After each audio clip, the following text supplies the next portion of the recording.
Assalamualaikum warahmatullahi wabarakatuh. Nama saya Altafai Syafiq di sini untuk mempresentasikan laporan untuk UAS Medpen ini mengenai perancangan repositori ide mahasiswa untuk SIF UPJ. Teknologi web membuka peluang untuk mendukung pengelolaan informasi akademik yang lebih efektif dan kolaboratif. Namun, mahasiswa SIF UPJ kadangkala mengalami kesulitan dalam menemukan inspirasi topik penelitian karena belum tersedianya wadah khusus untuk berbagi ide. Kondisi ini berpotensi menimbulkan duplikasi topik serta kurangnya optimal dokumentasi ide penelitian. Permasalahan yang ditemukan meliputi kesulitan memperoleh referensi ide penelitian, belum adanya platform berbagi ide yang terpusat, serta rendahnya partisipasi mahasiswa dalam berbagi gagasan, serta belum optimalnya pengelolaan dan dokumentasi ide yang telah ada.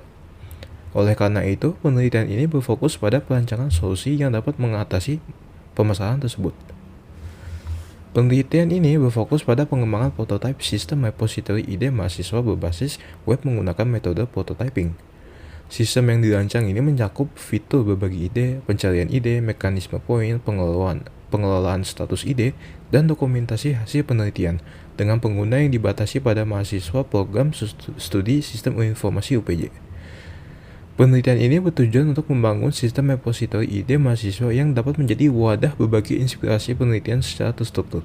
Sistem juga dilengkapi fitur interaktif seperti posting ide, komentar, like, dan monitoring status ide untuk meningkatkan partisipasi serta kolaborasi antar mahasiswa.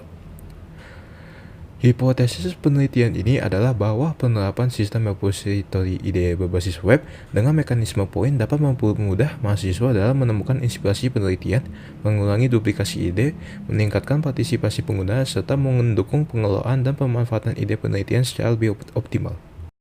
Kita masuk ke bagian literatur review. Yang pertama adalah repositori skripsi berbasis web yang dibuat oleh Syarifah dan kawan-kawan pada tahun 2022.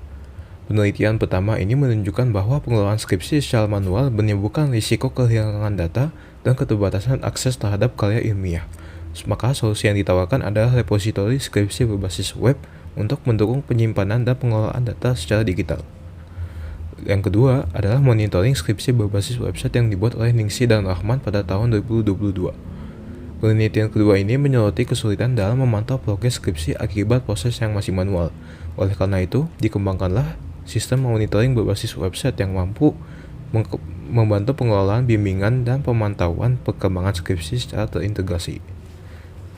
Selanjutnya yang ketiga adalah informasi organisasi kemahasiswaan yang dibuat oleh Syahputri dan kawan-kawannya pada tahun 2023. Penelitian berikutnya menemukan bahwa administrasi organisasi mahasiswa yang dilakukan secara manual menyebabkan proses menjadi lambat dan kurang efisien. Maka solusi yang diberikan adalah sistem informasi berbasis web untuk mendukung pengelolaan dan validasi dokumen secara online. Yang keempat adalah database mahasiswa berbasis website, dibuat oleh Salid dan kawan-kawan pada tahun 2022. Penelitian ini menunjukkan bahwa pengelolaan data mahasiswa secara manual berisiko menimbulkan kesalahan dan kehilangan data. Untuk mengatasinya, dikembangkanlah sistem berbasis website yang mampu mengelola data mahasiswa secara lebih cepat, akurat, dan terkomputerisasi. Lalu yang terakhir adalah repositori skripsi dengan Naive.Bayes yang dibuat oleh Lestari dan kawan-kawan pada tahun 2023. Penelitian terakhir membahas kesulitan pencarian referensi skripsi akibat belum adanya klasifikasi dokumen yang terstruktur. Solusi yang ditawarkan adalah repositori skripsi berbasis web dengan metode Naive.Bayes untuk mengelompokkan dokumen berdasarkan topik sehingga pencarian referensi menjadi lebih mudah. Ditampilkan bagian elisitasi final yang terdiri dari 19 elisitasi fungsional dan 6 non-fungsional. Selain itu, ada juga diagram untuk use case web repositorinya. Use case ini terdiri dari 8 buah yang sudah dikelompokkan dari elisitasi final sebelumnya. Untuk cara kerja use case diagram ini, kita akan masuk ke dalam activity diagram, yang dimana saya akan menjelaskan alur utama dari setiap 8 use case. Autentikasi pengguna. Proses dimulai dari autentikasi di mana pengguna login menggunakan email atau username dan password.